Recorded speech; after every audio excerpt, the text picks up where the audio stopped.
Dear viewers, today we are going to discuss some important assumptions of structuralism. Structuralism focuses on the conditions that make meaning possible.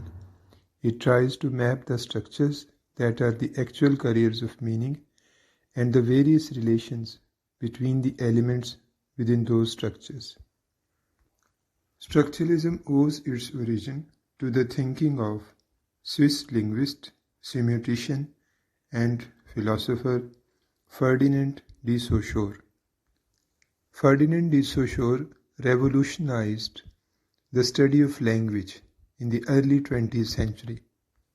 Before Saussure, the people who studied language were mainly interested in the historical development of language. But Saussure adopted a completely different approach. He was not interested in the historical development of language. He wanted to know how language actually works. He wanted to formulate some basic principles that would be valid for all language use and for all languages. According to Saussure, language is a system of signs. These signs are arbitrary and they become conventions with the passage of time. Saussure traced the origin of signs to the principle of differentiation. So language comes to imply a system of signs that is based on the principle of differentiation. New words take their place among the existing words because they are different. In this regard, Saussure himself says, their most precise characteristic is being what the others are not. Now let us discuss the composition of a linguistic sign. A linguistic sign or a word is both form and meaning. Its form is called the signifier and its meaning is called the signified. A change in the signifier creates a new signified. For example, when we place a T at the end of the word car, it becomes cart. A sign's meaning or signified is not an object in the real world. The signified is just a concept.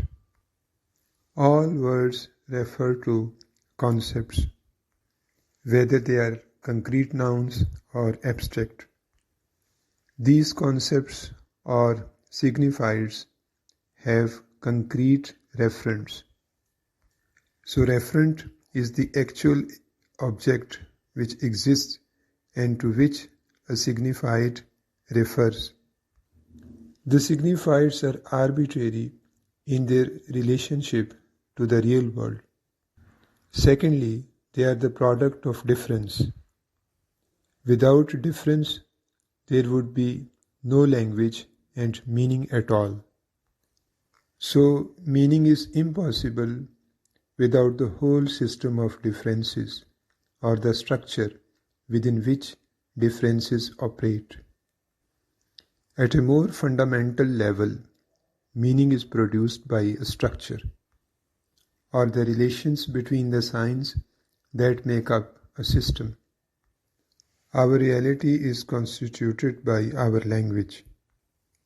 The language that we inherit at birth is an autonomous system and it governs our perception. This state of affairs is called linguistic determinism. It implies that our reality is determined by language. We can conclude this brief discussion by saying that structuralism sprang from the radical approach of de Saussure.